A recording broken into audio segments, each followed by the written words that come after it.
आज हम इतिहास के उस टॉपिक को पढ़ेंगे जब मनुष्यों ने पृथ्वी पर रहने का तौर तरीकों को सीख रहा था।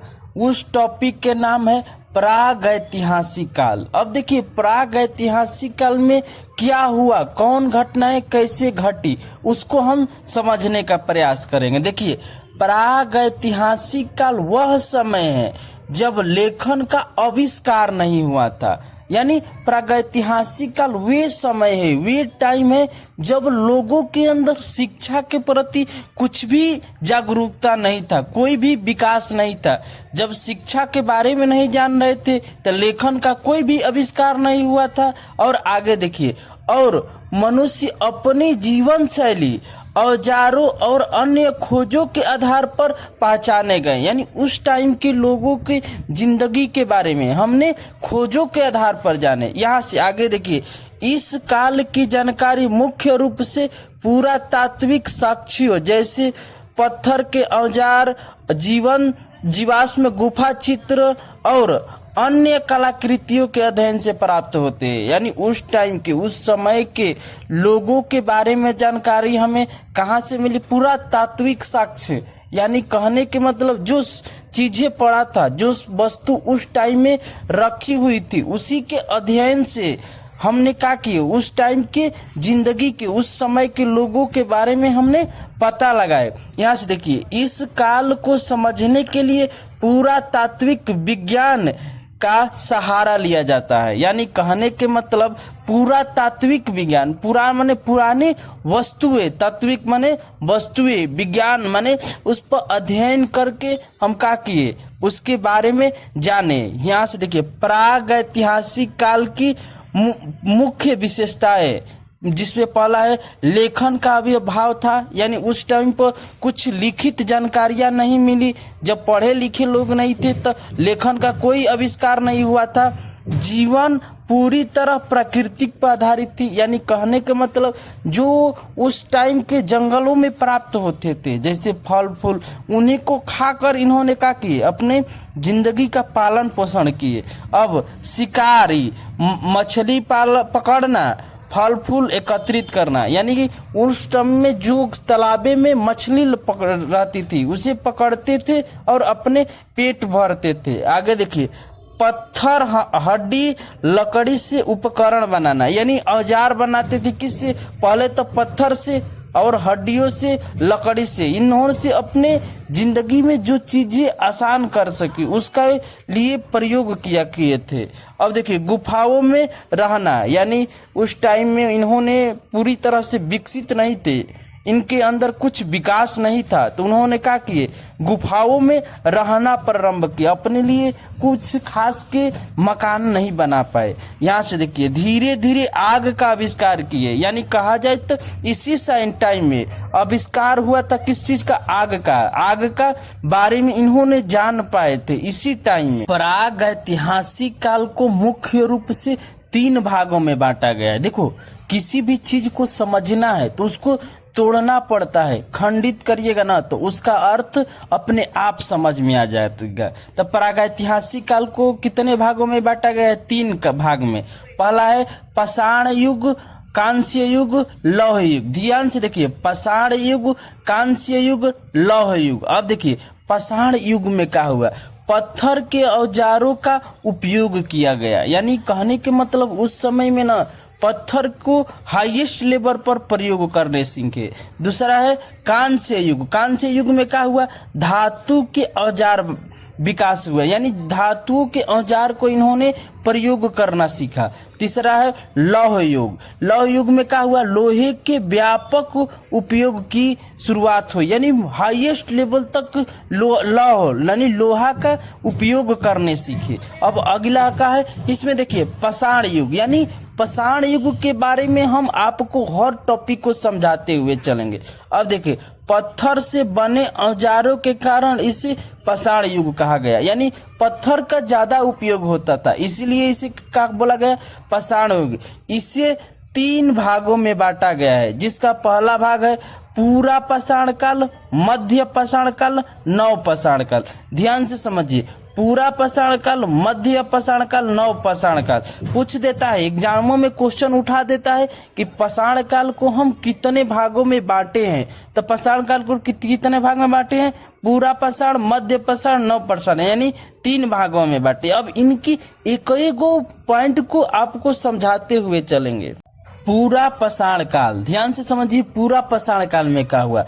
मानव इतिहास का सबसे लंबा और प्रारंभिक काल कहा जाता है, यानी सबसे लंबा और प्रारंभिक समय किसे कहा गया?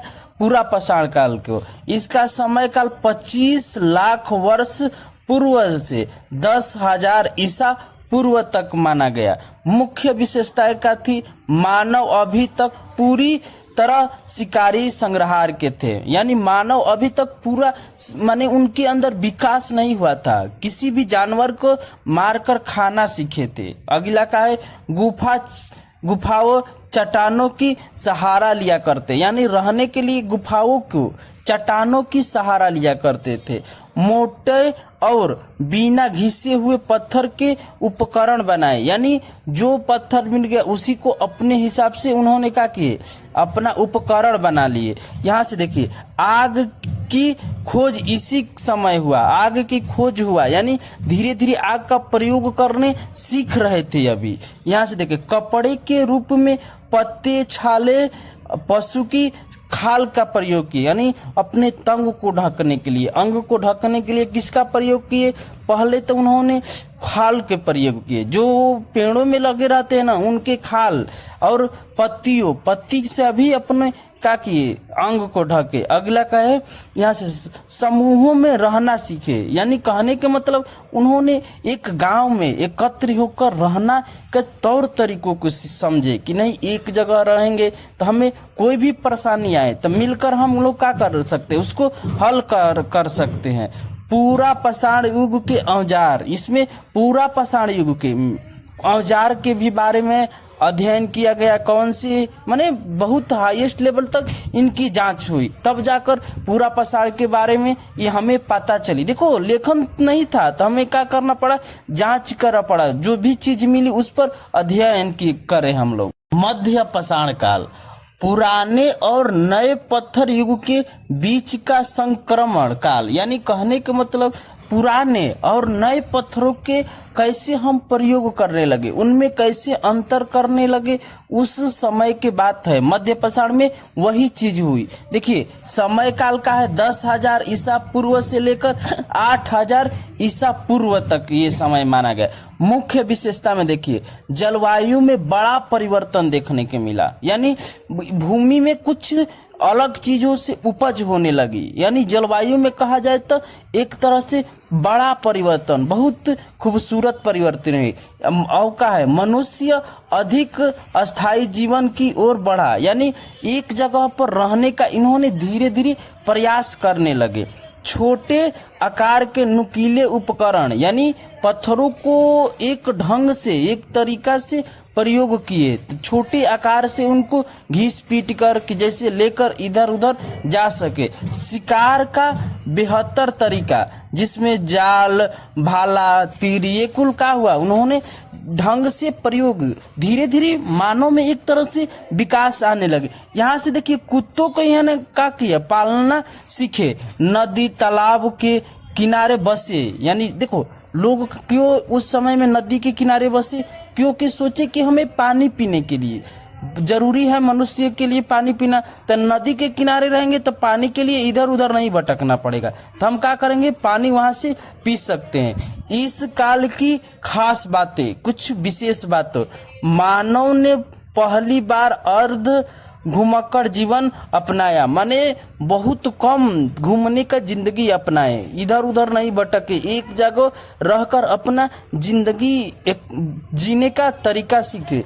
छोटे समूह गांव नुमा जगह पर रहने लगे, यानी गांव बसाए, गांव को एक तरह से आकार दिए। अगला है, कच्चे मिट्टी के बर्तन का प्रारंभ किए, यानी उन्होंने अपने लिए बर्तन बनाए, वो भी कौन किस चीज का? मिट्टी का। यानी कहा जाए तो मध्य पाषाण में कुछ परिवर्तन हुई, कुछ चेंजिंग मनुष्यों में। नव पाषाण युग, अब देखिए नव पाषाण युग में क्या हुआ, क्या परिवर्तन है?